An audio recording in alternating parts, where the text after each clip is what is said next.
Does God cause some things? Yeah, I mean, I can show you all sorts of Bible examples of God causing things.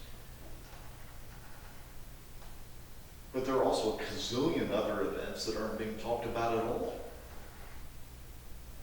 Most, a minuscule portion, almost, I mean, like statistically, almost none of the events that occur from Genesis through Malachi are recorded. So you have to at least allow the possibility that these direct interventions on God's part are strategically significant ones, rather than designed to say to us that God is, that everything that is, I mean, everything happens for a reason, is an example of this. And what's implied, of course, is a divine reason. Well, yeah, everything happens for a reason. Some stuff happens because people are stupid. Yeah. Some stuff happens because we live in a broken world. Now, I do think a lot of times we can look back and see how God used events for good. But that's different than God used it isn't necessarily why it happened. How God used it isn't necessarily why it happened. Do you see the difference there? That's crucial. I can look in retrospect and see how God has used things for good. But I will not say things like, well, now I see that the Lord, that this happened for this reason. Now, I have family members who say that. I don't say that, ever. Well, so-and-so saying, well, I know why the Lord still has me here, or I can see, how this works. I can look back and I can see now why this happened. I can't say that. That's beyond my pay grade. What I can say is, looking back, I can see how God brought good out of this situation, which is different than why it happened. I'm not playing games with words here. You see the difference between those two ideas. So when I am preaching Job, some people want me to step in and fill all the gaps that Job doesn't provide, that the book of Job doesn't provide. And I have to really stick to what Job does and what Job doesn't do. And then theologically, from my perspective, I can't step in and say, but Job got all his answers one day. And we all will too. That's just not what I see in the text. Some people do, I don't. But I do see something that is beyond why. I see God who can work through everything to bring about good. And I can see something bigger than my answers to my questions.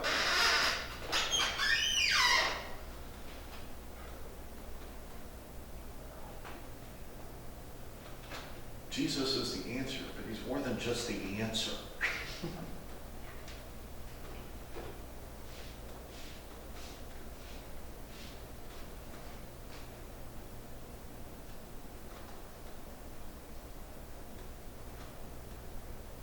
And I'd rather have the relationship than my answer all wise.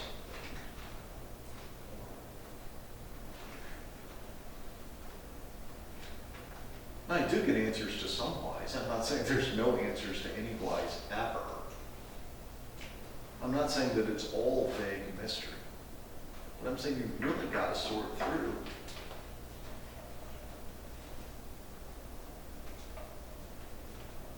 what you know, what you don't know on that stuff, and you better think through what your understanding theologically is of these kinds of issues, because it's going to impact how you teach Job.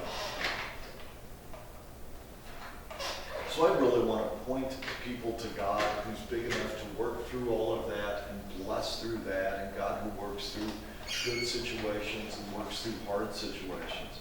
And because even Job suffered unjustly. I mean, depending on how much time I've got, baby, I'll make the Jesus move there.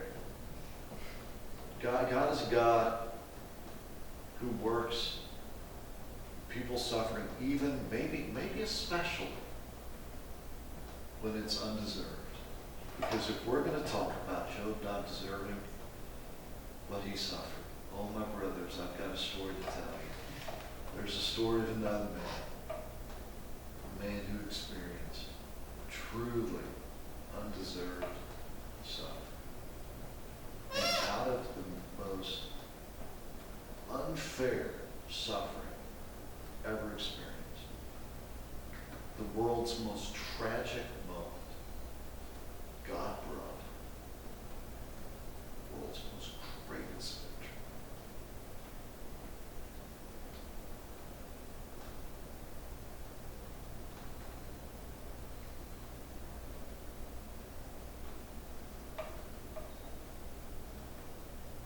The means by which we can have and know more than mere answers to our life questions.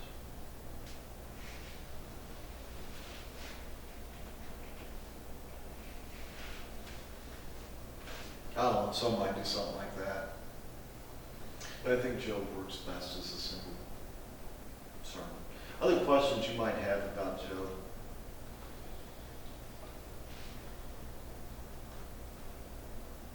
Yes, sir.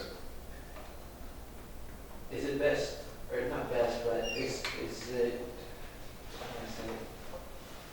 So like, if I were to preach Job, I sort of summarize the beginning, then use the middle as, to make it amplified, and then sort of bring it down again. But I feel like that's trying to force too much in one. You know what I'm saying? You think it's too much to do? I'm not sure. You think it's too much to do all that in one sermon? Yeah. I do. I know it's hard. What happens is you just have to say more about less. You have to paint the big picture. So you would say like grab just one piece of Job? I do all of Job in one sermon. I do. Does that seem unreasonable? I think if you had to, I honestly believe if you had to, you could tell the whole story of Scripture in 20 minutes. You could do that. Especially if you had time to prepare how you're going to do it. Can you do that? Well, the book of Job's way smaller than the whole Bible. So of course you can do that. What you have to do is think about how to do it efficiently. And you got to plan well to do it efficiently. And you know you're going to leave a lot of stuff out. But you're not trying to tell every detail. You're trying to tell the overall story. And sometimes that's hard for us as preachers. Again, to discipline ourselves, to choose a particular level, 30,000 feet, 10,000 feet, 5,000 feet in which to tell the story. But I try to do it that way because I just think there's too much you have to otherwise resolve. I mean, if you're trying to deal in all those details, then you're having to try to wrap them up the same way each week for several weeks in a row. I mean, you've got to tell the details in the middle of the story with attention to what's going on both ends. I just think it's the best way to do it. Because sometimes, like, when you talk, it's like, you gotta put in all the context, so you're afraid that you're gonna miss out, so you try to put too much in. So that's the problem I have as well. Like, Yeah. you try to read it, you're like, I gotta fit all this that seems important in there. Honestly, that's why I say that's one of those ways where being in school makes it hard on a preacher. Yeah. Because what you've got time to do in class, you don't have time to do in a sermon. So you've got to pick the most important stuff and make sure not only that it serves the main idea, but that as much as possible, you're teaching content for transformation. Not just for information, for transformation. And is this going to serve that? If I can show how Christians and non-Christians alike give the same reasons that Job's friends give. If I can just almost put contemporary voices into their ancient words as I describe, as I summarize what Job's friends are saying, I can do that pretty efficiently and pretty powerfully. If I try to thoroughly rebuff with every intellectual argument that can be brought to bear, I try to reduce Job's friends to dust, then I'm just going to get tangled up in a lot of detail. I'm sure I can work in a more detailed way. But Gammy, I'm saying some stuff has to happen in a college class. Not everything can happen in a sermon. Some stuff has to happen in a Sunday school class. Some stuff has to happen through reading. Not everything can happen in a sermon. So how can a sermon do what the sermon does best to contribute to overall discipleship and education and understanding and involvement? There's a place for studying Job in more detail. I'm not sure that I think the sermon is the best place to accomplish. That's just how I feel about it.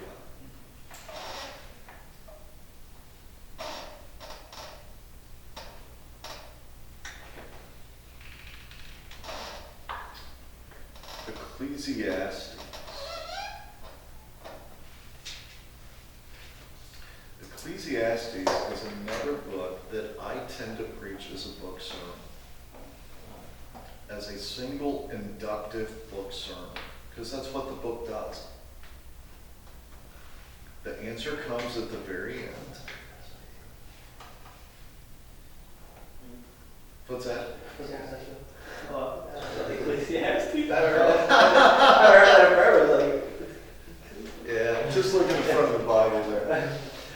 Yeah, when I preach Ecclesiastes, I do it as a single book sermon. You know, an inductive sermon is one that ends with the main idea at the end, and you're on that journey toward discovering the main idea. Well, that's exactly what's going on in the experience of Ecclesiastes. It's man. Yeah, so, fear God and keep His commandments. So the answer comes at the end. So when I do it, I just really try to recreate that story as a modern search for what's worthy of building a life on. And I just kind of walk through the categories. Now, Ecclesiastes has a complex structure to it. And that makes better sense, I suppose, of some parts of the book than others. And especially good sense of the beginning of the book and the end of the book. So I think you can justify other approaches, especially because some scholars, Tremper Longman, for example, who's a great Old Testament scholar, he doesn't see Ecclesiastes as entirely pessimistic in its orientation. There's a strand of Ecclesiastes that can be interpreted very positively. And contemporary scholars are wrestling more with the structure of Ecclesiastes and whether we really have understood this correctly. But no one questions that that's at least one of two major complementary strands of the book.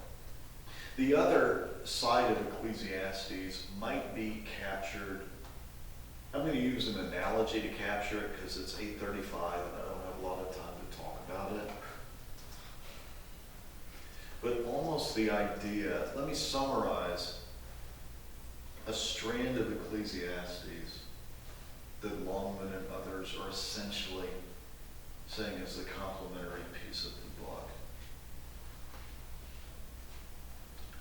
I would argue that really only a Christian can fully enjoy eating an apple.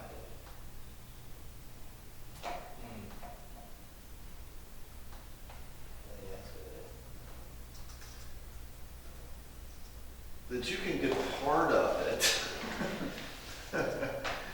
without understanding how this all fits together. Everything from where it came from to what it does to just the explosion of taste. That there is a certain appropriate, reverent Christian hedonism that can be lived to the glory of God and the enjoyment of life.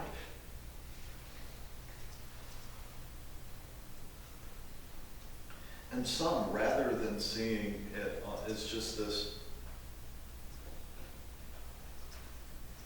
negative, this stinks, this stinks, this stinks, this stinks, this stinks, fear God and keep his commandments, see an effort to make sense of both